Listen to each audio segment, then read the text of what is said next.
Taanis, Perek Gimel, Mishnah Aleph. Seder Tanios Elu Ha'omor, the order of the fasts that we mentioned earlier in the first Perek, which were progressively becoming more severe. The first three, the second three, and then the final 7. This progression of fasts and the halachas that apply to them, this is Biruvia Rishona, when the first rainfall didn't fall. If by the 17th of Cheshvan the rain hasn't come, then we start with this series of Tanios. However, Avul Smochim Sheshonu, if the crops started to grow, but they're growing Sheshonu abnormally, inferior quality, then Masrin Ale Miyad. We dispense with the earlier types of Tanias and we move to the most severe, the final 7, those type of fasts.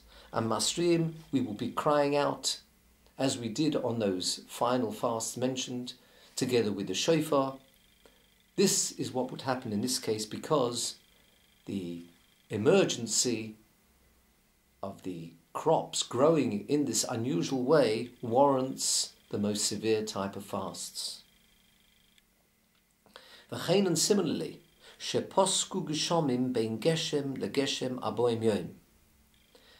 If the rain started to fall, but after the first rainfall there was a gap, they stopped, and there's 40 days without rain.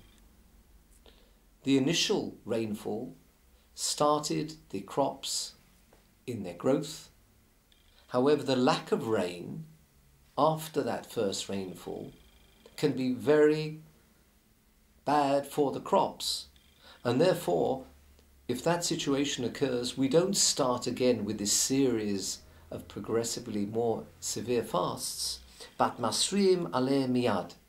We immediately cry out with shofar to Hashem, like the 7 final fasts, bipnei shehi makas baturis.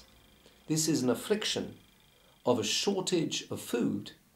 If this rainfall, as we've just mentioned here, the rainfall doesn't immediately commence, the rainfall which will be the second rainfall doesn't immediately commence, there will be certainly a lack of food, and therefore this warrants the very severe type of fasts that we mentioned in Perek Aleph. That concludes the Mishnah.